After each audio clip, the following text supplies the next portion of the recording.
राहुल गांधी की जानिब से आरएसएस और बीजेपी को गुरु कहे जाने पर बीजेपी का सख्त रद्द-ए-अमल। कहा, राहुल गांधी बीजेपी से सीखे कि क्या है एक जिम्मेदार अपोजिशन का काम।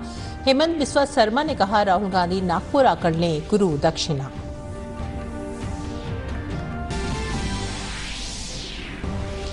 बीजेपी लीडर अमित शाह ने बेंगलुरु में पार्टी के बूथ सुदूर और बूथ लेवल वर्कर्स की मीटिंग से किया खिताब। अमित शाह ने कांग्रेस पर किया शदीद हमला।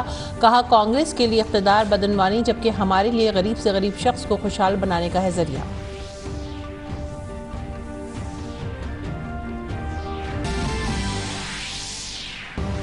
सड़क हादसे में जख्मी होने वाले क्रिकेटर ऋषभ पंत की सेहत है मुस्तहकम। दिल्ली क्रिकेट एसोसिएशन के सदर श्याम शर्मा ने क्रिकेटर ऋषभ पंत से की मुलाकात। वहीं उत्तराखंड हुकूमत ने ऋषभ पंत की मदद करने वाले बस ड्राइवर सुशील कुमार और कंडक्टर परमजीत को एजाज से नवाजने का किया ऐलान। दिल्ली पुलिस की क्राइम ब्रांच ने बिहार के छपरा में जाली शराब केस के मास्टरमाइंड को किया गिरफ्तार। इब्तदाई रिपोर्ट के मुताबिक मुलजिम ने केमिकल मिलाकर तैयार की थी शराब।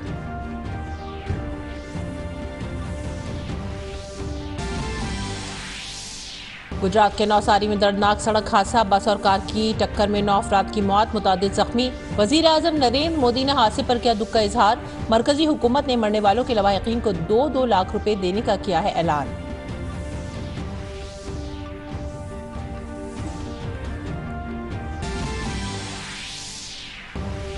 जम्मू कश्मीर इंतजामिया की दहशतगर्दी के खिलाफ सख्त कार्रवाई। अनंतनाग जिले के पहलगाम में हिजबुल मुजाहिदीन के दहशतगर्द कमांडर आमिर खान की जायदादें की गईं तबाह। जम्मू कश्मीर में साल 2022 में 186 दहशतगर्दों का किया गया खात्मा। 159 दहशतगर्दों को जिंदा पकड़ा गया।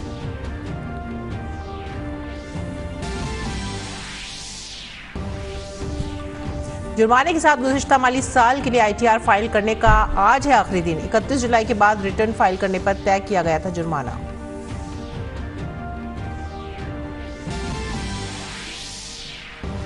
और बैन अल-अक़वामी खबरों में साल 2022 का है आज आखिरी दिन।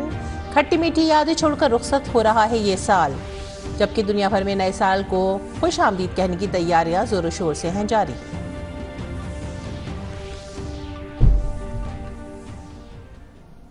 आदाब नाज़रीन, उर्दू खबरों में आप सभी का खैर मकदम है। मैं हूं सादिया अलीम। नजर डालते इस वक्त की खास खबरों पर। बीजेपी के तर्जुमान सुधांशु त्रिवेदी ने राहुल गांधी के आरएसएस और बीजेपी को गुरु कहने पर सख्त रद्द-ए-अमल का इजहार किया है। सुधांशु त्रिवेदी ने एक प्रेस कॉन्फ्रेंस में कहा कि कांग्रेस को बीजेपी से सीखने की जरूरत है कि एक जिम्मेदार अपोजिशन का किरदार क्या होता है। आज राहुल गांधी जी ने अपने चिर परिचित अंदाज में प्रवचन की मुद्रा में वही पुरानी चीजें पुनः कहने का प्रयास किया। कह रहे हैं कि वो यात्रा के दौरान उनको बीजेपी से भी सीखने का प्रयास कर रहे हैं। तो मैं उनसे कहना चाहूंगा, हाँ ये सच है, एक जमाने में आप कहते थे कि सरकार चलाना केवल कांग्रेस को आता। अब जनता ने बता दिया सरकार चलाना किसको आता, हमने दिखाया। मगर एक चीज अभी हमसे सीखने की जरूरत है कि विपक्ष की जिम्मेदार भूमिका कैसे निभाना है, यह भाजपा से सीखिए। असम के वजीर आला हेमंत बिस्वा शर्मा ने राहुल गांधी के बयान पर रद्द-ए-अमल का इजहार करते हुए कहा है कि आप आरएसएस और बीजेपी को गुरु मत मानो। गुरु मानना है तो भारत के परचम को मानो, और गुरु दक्षिणा पाना है तो राहुल गांधी नागपुर आकर दक्षिणा ले। गुरु राहुल जी को मैं बोलना चाहता हूं कि गुरु आप आरएसएस और बीजेपी को मत मानिए, इसलिए हम भी नहीं मानता हूं आरएसएस बीजेपी को कि गुरु है। ये तो हमारा पार्टी है। गुरु हमारा ध्वज है, भारत माँ का जो ध्वज है, हम वहां गुरु दक्षिणा भी करता हूं। तो आइए, नागपुर में आपका स्वागत है। आप आके गुरु जब मान ही लिया है तो इस टाइम गुरु दक्षिणा भी कीजिए ध्वज का सामने। बीजेपी रहनुमा अमित शाह ने बेंगलुरु में पार्टी के बूथ सुदूर और कारकुनों की मीटिंग से खिताब किया। अमित शाह ने कांग्रेस को हदफ तनकीद बनाया। उन्होंने कहा कि कांग्रेस के लिए इख्तिदार बदनवानी करने का जरिया है, जबकि हमारे लिए गरीब से गरीब को खुशहाल करने का जरिया है। बीजेपी ने 2022 में 5 रियासतों में मुकम्मल अक्सरियत हासिल की है। कांग्रेस वाले जब भी चुनाव आता है नई नई चीजें लेकर आ जाते हैं। उनके लिए सत्ता भ्रष्टाचार करने का एक साधन है, और हमारे लिए सत्ता राज्य के गरीब से गरीब व्यक्ति को सुखी करने का एक साधन है।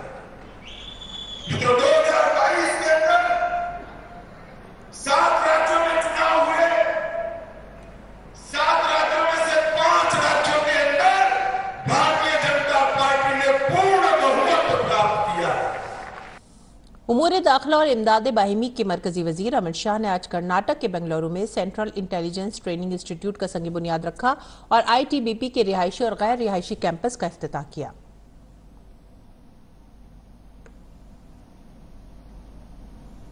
वजीर दाखिला अमित शाह ने बेंगलुरु में सेंट्रल इंटेलिजेंस ट्रेनिंग इंस्टीट्यूट में मुनक़िदा एक प्रोग्राम के दौरान इंडो तिब्बत बॉर्डर पुलिस के किरदार की तारीफ की। वजीर दाखिला ने कहा कि ITBP के एहलकार नाकाबिल रसाई इलाकों में काम करते हैं और उनकी वजह से कोई भी भारत की सरहद पर कब्जा नहीं कर सकता। ITBP सभी CAPFs में सबसे दुर्गम क्षेत्र में काम करने वाला हमारा सुरक्षा बल है। मैं हमेशा सुनिश्चित होता हूं, लेस मात्र भी चिंता नहीं होती है भारत चीन सीमा की, जब हमें मालूम होता है कि मेरे ITBP का जवान गांव गश्त लगा रहा है या वहां कैंप कर ठहरा है। किसी की मजाल नहीं है कि भारत की 1 इंच जमीन का भी अतिक्रमण वो कर पाए।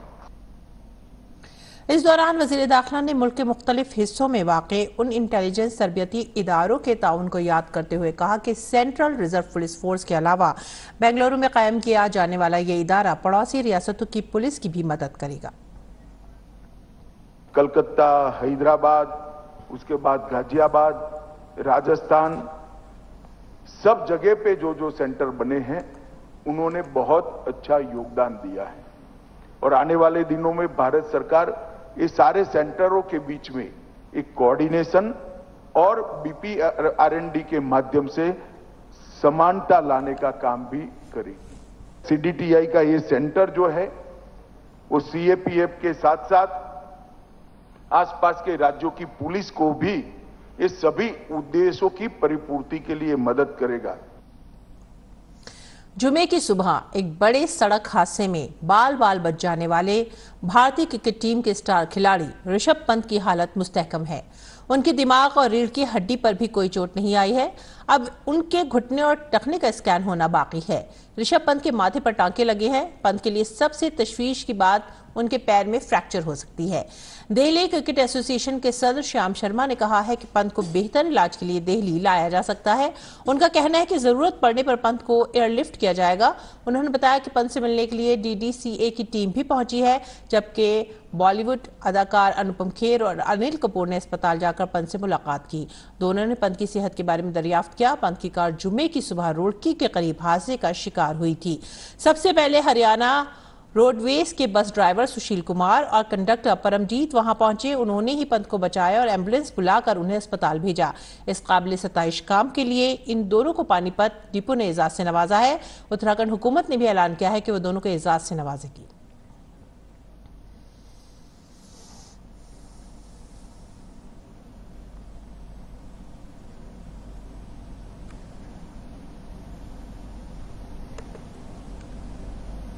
जोश में है और मुझे लगता है कि कंप्लीटली जो हमें फिक्र थी वो बिल्कुल नहीं है। तो ही शुड बी फाइन। मैं चाहूंगा कि आप सब दुआ करें, प्रे करें, प्रार्थना करें and so that he recovers and he is on the ground and you will see him playing. He is much better, his spirits are very high और सबकी दुआएं, पूरे हिंदुस्तान की दुआएं उनके साथ हैं, तो जल्दी ठीक होंगे। तो मुझे लगता है कि ऐसे मौके पर जाना जरूरी होता है कि ढाढ़स बनाने, प्रोटोकॉल का हिसाब रखते हुए, हमने हॉस्पिटल प्रोटोकॉल का हिसाब रखते हुए वी जस्ट मेट। अगली खबर बिहार से। बिहार के छपरा में नकली शराब मामले के मास्टरमाइंड को दिल्ली पुलिस की क्राइम ब्रांच ने गिरफ्तार कर लिया है। मास्टरमाइंड की गिरफ्तारी के बाद दिल्ली पुलिस ने बिहार पुलिस को उसकी इत्तला दी। इब्तदाई इत्तलात के मुताबिक मुलजिमान ने शराब में केमिकल मिलाकर उसे तैयार किया था, जिसकी वजह से मुतअद्दिद अफराद की मौत हो गई थी। छपरा में जहरीली शराब से 80 से ज्यादा लोगों की मौत के बाद इंतजामिया ने पटना से लेकर सारण छपरा तक बड़े पैमाने पर छापेमारी की थी। और गुजरात के नवसारी में हुए एक सड़क हादसे में 9 अफराद की मौत और मुतादिद अफराद जख्मी हुए हैं। पुलिस इंतजामिया के मुताबिक हादसा अहमदाबाद मुंबई हाईवे के करीब एक बस और कार के आपस में टकराने की वजह से हादसा पेश आया। जख्मियों को अस्पताल में दाखिल कराया गया है। नवसारी के SP ऋषिकेश उपाध्याय ने बताया कि हादसा फॉर्च्यूनर के ड्राइवर के काबू खोने की वजह से पेश आया है। अर्ली मॉर्निंग में नवसारी जो हाईवे, वहाँ पे हमारे नाज होटल विस्मा के एरिया में पड़ता है। वहीं पे जो वाइट फॉर्च्यूनर और लग्जरी ट्रैवल्स के बीच में एक एक्सीडेंट का हादसा हुआ है। उसमें कुल 9 जो व्यक्ति है उनका डेथ हुआ है और बाकी जो 29 लोग हैं वो अभी स्टेबल है और उनको मतलब मेडिकल ट्रीटमेंट कंप्लीट दिया गया है। वजीर आजम नरेंद्र मोदी ने गुजरात के नवसारी में इस सड़क हादसे पर दुख का इजहार किया है। वजीर आजम ने ट्वीट किया कि मैं गुजरात के नवसारी में सड़क हादसे में लोगों की मौत से दुखी हूं। सोगवार खानदानों के साथ मेरी ताज़ियत। मैं जख्मियों की जल्द सेहतयाबी की दुआ करता हूं। PMNRF से हर मरने वालों के लवाहिकीन को 2 लाख रुपए और जख्मियों को 50,000 रुपए दिए जाएंगे। जम्मू कश्मीर से अगली खबर। जम्मू कश्मीर इंतजामिया ने बड़ी कार्रवाई करते हुए अनंतनाग जिले के पहलगाम में हिजबुल मुजाहिदीन के दहशतगर्द कमांडर आमिर खान की जायदादों को मुनहदम कर दिया है। इससे कबल 2019 में दहशतगर्दी की फंडिंग के मामले में इन्फोर्समेंट डायरेक्टरेट ने एक बड़ी कार्रवाई में हिजबुल मुजाहिदीन के ऑपरेशनल कमांडर समेत 2 के सेब के बाग को अटैच कर दिया था। साल के आखिर में जम्मू कश्मीर में रियासत के DGP दिलबाग सिंह ने प्रेस कॉन्फ्रेंस कार्रवाई में दहशतगर्दी के खात्मे से मुतालिक जानकारी दी। दिलबाग सिंह ने कहा है कि 2022 में 186 दहशतगर्दों को मार गिराया गया, जिसमें 56 पाकिस्तान से आए लश्कर और जैश के दहशतगर्द थे। हमने गुज़िश्ता बरस 159 दहशतगर्दों को जिंदा पकड़ा और कानून के दायरे में लाकर कार्रवाई की जा रही है। उन्होंने कहा कि हमने दहशतगर्दी के तई अदम बर्दाश्त की पॉलिसी अपनाई है। वादी में दहशतगर्दी के वाकयातों में कमी आई है। मिशन ये है कि जीरो टेरर की तरफ बढ़ा जाए और जब आप जीरो टेरर की तरफ बढ़ना चाहते हैं तो आपको हर उस जगह को अपने एक्शन के दायरे में लाना पड़ता है जहां से टेरर का इकोसिस्टम जिंदा रहता है, जहां से टेरर इकोसिस्टम चलता है। 557 लोग ऐसे हैं जो दहशतगर्दों के समर्थक के तौर पे काम करते थे, जिनको कानून में दायरे में लाके कानून के दायरे में ला करके जिनके खिलाफ केसेस रजिस्टर किए गए। मैं मुबारक देना चाहता हूं अपनी जम्मू पुलिस को, कश्मीर पुलिस को कि बहुत सारी इस तरह की कार्रवाइयां जिनका निशाना जम्मू शहर भी था और बाकी शहर भी थे, उनको रोका गया। ऐसे केसेस भी सामने आए जहां ड्रग्स की तस्करी का पूरा जो नेटवर्क है उनको वर्कआउट किया गया। और हाल ही में कुपवारा के ऐसे केस में कोई 1.5 दर्जन के करीब लोग एक ही केस में पकड़े गए जो अलग अलग तरह से इस तरह की तस्करी में शामिल थे। जुर्माने के साथ पिछले माली साल का ITR दाखिल करने का आज आखिरी दिन है। महकमा इनकम टैक्स के मुताबिक अगर 1 जुलाई 2022 तक इनकम टैक्स रिटर्न फाइल नहीं किया गया है या ITR फाइल में कुछ खामियां हैं तो तरमीमशुदा ITR दाखिल कर इस्लाह कर सकते हैं। इनकम टैक्स रिटर्न दाखिल करने की आखिरी तारीख 31 जुलाई थी, इसलिए रिटर्न भरने पर जुर्माना भी तय किया गया है। काबिल जिक्र है कि अगर टैक्स दहिंदगान से असली ITR दाखिल करने में कोई गलती हो गई तो उनके पास इनकम टैक्स एक्ट की दफा 139(5) के तहत अपने टैक्स रिटर्न में तरमीम करने का मुतबादिल मौजूद है। शुमाली भारत के कुछ हिस्सों में नए साल पर दोबारा से सर्द लहर के लौटने का अंदेशा है। महकमा मौसमियात के मुताबिक हिमालय से चलने वाली बर्फीली हवाएं शुमाल मगरबी भारत के मैदानी इलाकों में कम अज कम दर्जा हरारत में 3 से 5 डिग्री सेंटीग्रेड तक कमी लाएंगी। महकमा मौसमियात ने कहा है कि मगरबी डिस्टर्बेंस के कमजोर पड़ने से दिल्ली के कुछ हिस्सों में शदीद सर्दी पड़ सकती है, जिसकी वजह से जनवरी के आगाज में सर्दी की शिद्दत मजीद बढ़ जाएगी। महकमा मौसमियात की पेशनगोई के मुताबिक शुमाल मगरबी भारत में 1 से 4 जनवरी तक घनी धुंध छाने का भी अंदाजा है। साल 2022 का आखिरी दिन उत्तर प्रदेश में धुंध के साथ शुरू हुआ। रियासत के बेशतर इलाकों में धुंध की वजह से सर्दी में इजाफा हुआ है। वाराणसी में सर्दी की लहर के साथ घनी धुंध छाई रही। इसके साथ ही कानपुर में भी सर्दी की लहर देखी गई। महकमा मौसमियात ने आने वाले दिनों में पारा के मजीद गिरने का इम्कान जाहिर किया है। महकमा मौसमियात ने वार्निंग जारी की है कि नए साल से रियासत में पारा मजीद गिरेगा, सर्द लहर में इजाफा होगा और जनवरी लोगों को दिसंबर से ज्यादा ठिठुरने पर मजबूर कर देगी।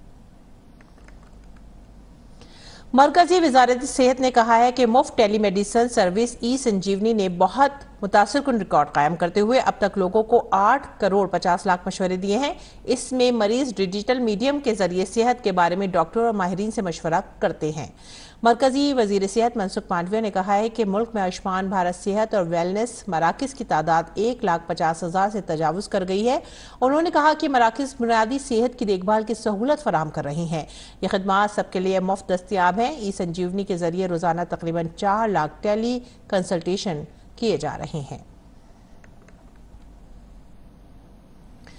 खांसी की दवा डॉक 1 मैक्स में मिलावट की खबरों के बाद मरकजी हुकूमत चौकन्ना हो गई है। मरकजी वजीर सेहत मनसुख मांडविया ने कहा है कि नोएडा में इस को बनाने वाली कंपनी मैरीन बायोटेक की तमाम मैन्युफैक्चरिंग सरगर्मियों पर पाबंदी लगा दी गई है। मनसुख मांडविया ने कहा है कि हुकूमत इस पूरे मामले पर नजर रखे हुए है, तहकीकात जारी है, रिपोर्ट की बुनियाद पर कार्रवाई की जाएगी।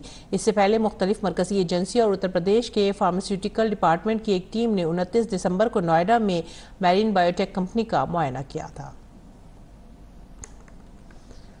हुकूमत ने 1 जनवरी 2023 से शुरू होने वाले मौजूदा माली साल की चौथी तिमाही के लिए मुख्तलिफ छोटी बचत स्कीमों की शरह सूद में इजाफा किया है।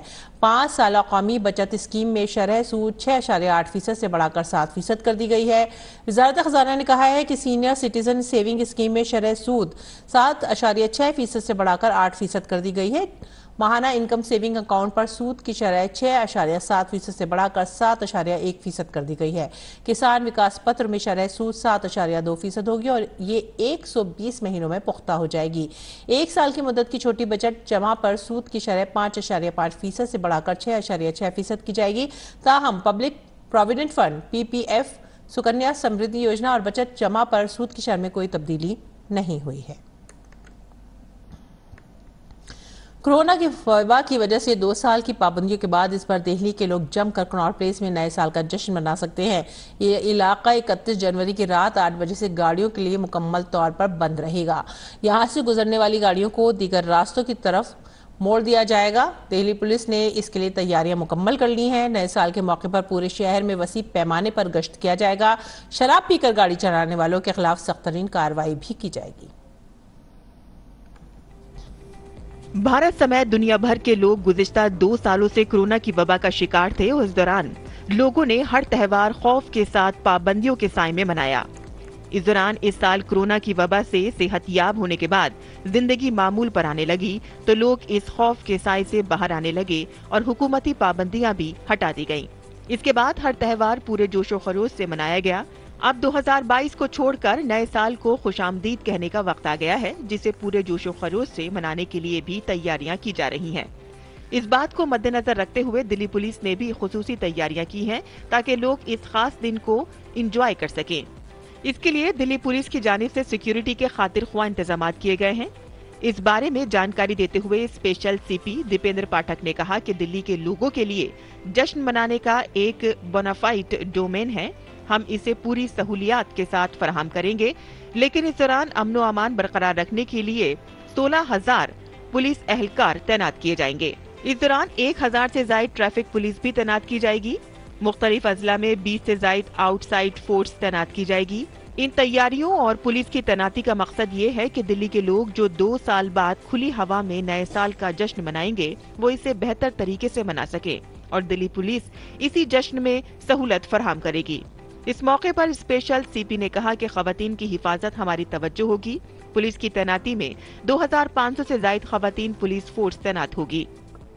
जहां पर भीड़ भाड़ का इलाका है या हाई फुटफॉल का एरिया है वहां पर एंटी टेरर मेजर्स भी रहेंगे। उसमें हम लोग स्पेशल सेल के साथ भी रियल टाइम कोऑर्डिनेशन और डिप्लॉयमेंट के साथ मुकम्मल तैयारी लोकल पुलिस की है। स्पेशल CP दीपेंद्र पाठक ने बताया कि मखसूस पिकेट्स बनाए जाएंगे। ट्रैफिक पिकेट समेत ये तादाद 1,600 से ज्यादा होगी। इसके साथ ही PCR भी 1,200 से ज्यादा होंगे। 2,074 मोटरसाइकिलें भी दिल्ली में गश्त करेंगी। स्पेशल CP ने कहा कि समाज दुश्मन अनासिर की हंगामाराई और गैर कानूनी सरगर्मियों को रोकने के लिए गिरफ्तारियां भी की जाएंगी। जो भी कानून शिकनी करता या कानून के खिलाफ कोई काम करता हुआ पाया गया, जैसा कि शराब पीना वगैरह, उन पर कार्रवाई होगी। जो नए वर्ष के उपलक्ष्य में जो बोनाफाइड सेलिब्रेशन का राइट है और जो बोनाफाइड सेलिब्रेशन का जो माहौल बनता है, एक हर्षोल्लास का जो माहौल बनता है, उसको सेफ एंड सिक्योर तरीके से मनाने के लिए जो डिप्लॉयमेंट और प्रेजेंस और जो स्ट्रैटेजिक जो पुलिसिंग कहेंगे उसकी व्यवस्था दिल्ली पुलिस की तरफ से रहेगी।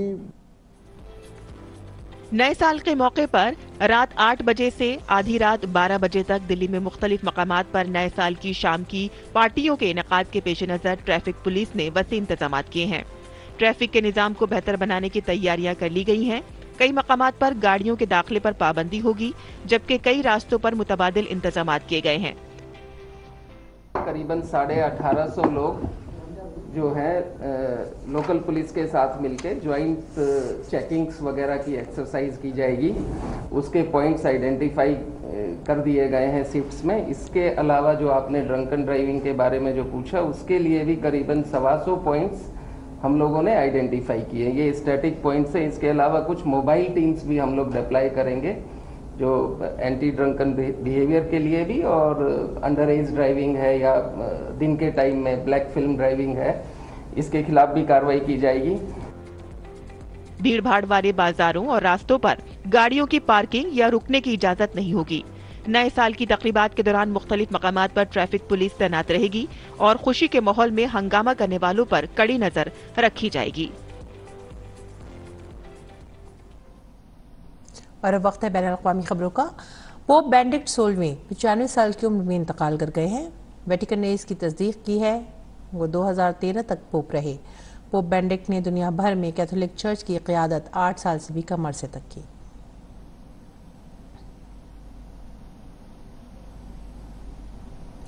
आलमी इदारा सेहत ने एक बार फिर से चीन से कहा है कि वो बाकायदगी से कोविड-19 डेटा और मालूमात का इश्तराक करे। आलमी इदारा सेहत के हुक्काम का कहना है कि वो चीन में कोरोना इन्फेक्शन की रफ्तार पर नजर रखे हुए हैं और वो मुल्क में अस्पताल में दाखिल मरीजों और कोरोना से होने वाली अमवात के बारे में मजीद मालूमात चाहते हैं। दुनिया में चीन से आने वाले डेटा पर एतमाद कम होता जा रहा है। दुनिया के कई ममालिक जहाँ पहले मकामी तौर पर आयद पाबंदियों में नरमी कर रहे थे, वहीं अब वो चीन से आने वाले मुसाफिरों की जाँच कर रहे हैं। ब्राज़ील के मौजूदा सदर बोल्सोनारो ने इक़्तिदार की मुंतकली से कबल ही मुल्क छोड़ दिया है। बोल्सोनारो ने लोला डी सिल्वा के ओहदा संभालने से पहले ही अमेरिका रवानगी की है। मुल्क छोड़ने से पहले बोल्सोनारो ने सोशल मीडिया पर जज्बाती तकरीर की। इस तकरीर में बोल्सोनारो ने हामियों को लोला डी सिल्वा के खिलाफ लड़ाई जारी रखने की तलकीन की। बोल्सोनारो ने कहा कि सदर की हैसियत से उनकी मुद्दतकार ने बाएं बाजू के नजरिए को 4 साल तक इक़्तिदार से दूर रखा। बोल्सोनारो ने अक्टूबर में होने वाले सदारती इंतखाबात को गैर कानूनी करार दिया, जिसके बाद बोल्सोनारो के हामी सड़कों पर निकल आए और मुल्क में कई मकामात पर हंगामे भी हुए। और न्यूयॉर्क में नए साल की तकरीबात से कबल जुमे को टाइम्स स्क्वायर बॉल का तजर्बा किया गया, जिसके लिए 130 फुट के खंबे पर इसे उठाया गया था। इस बॉल को 32,000 LEDs की मदद से रोशन किया गया है। इसमें 2000 क्रिस्टल भी इस्तेमाल किए गए हैं। ये गेंद नए साल के जश्न में रंग बिरंगी रोशनियों से जगमगाएगी। हर साल इस जश्न के लिए एक थीम का इंतखाब किया जाता है। इस साल की थीम तोहफे मोहब्बत है। कोरोना के बाद पहली बार इस जश्न में शिरकत करने वाले लोगों के लिए कोविड से मुतालिक कोई पाबंदी नहीं होगी। पिछले साल सिर्फ 15,000 के करीब लोग यहाँ मौजूद थे, जबकि वबा से पहले तकरीबन 60,000 अफराद ने जश्न में शिरकत की थी। यूक्रेन की बात करते हैं। यूक्रेन के सदर व्लादिमीर ज़ेलेंस्की ने कहा है कि यूक्रेन की फौज मशरक़ी डोनबास के इलाके में रूसी फौजों के खिलाफ मजबूती से खड़ी हुई है और यूक्रेन की फौज कुछ इलाकों में पेशकदमी भी कर रही है। ज़ेलेंस्की ने कहा कि रूसी हवाई हमलों ने यूक्रेन की तैयार शिकन सलाहियत को मजबूत किया है। ज़ेलेंस्की ने कहा है कि नए साल में यूक्रेन और मजबूत होगा ताकि खुद और पूरे यूरोप का तहफ़्फ़ुज़ किया जा सके।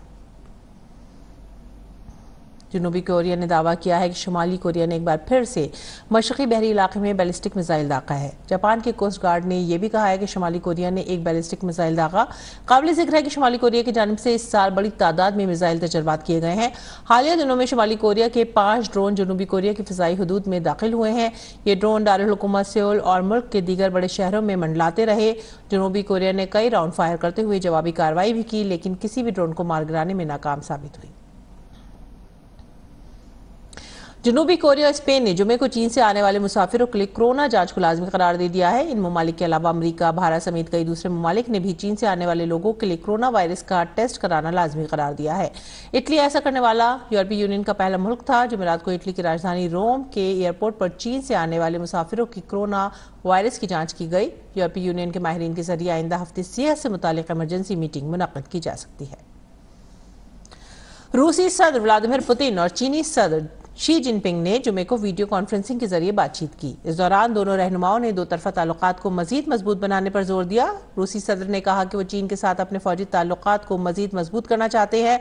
इस पर शी जिनपिंग ने कहा कि चीन दुनिया में जारी मुश्किल सूरत हाल के दरमियान रूस को स्ट्रैटेजिक ताउन फराहम करने के लिए हर वक्त तैयार है। इस दौरान पुतिन ने कहा कि वो तवक्को कर रहे हैं कि शी जिनपिंग अगले साल के अवाइल में रूस का दौरा करेंगे, अगरचे रूस ने इसकी तारीख के बारे में अभी कुछ नहीं बताया। उधर म्यांमार की एक अदालत ने माजूल लीडर आंग सान सूची को बदउनवानी के इल्जाम में 7 साल की सजाए कैद सुनाई है। नोबेल इनाम याफ्ता सूची को हेलीकॉप्टरों की खदमात हासिल करने और उनकी देखभाल से मुतालिक बदउनवानी के 5 मुकदमात में जेल भेज दिया गया था।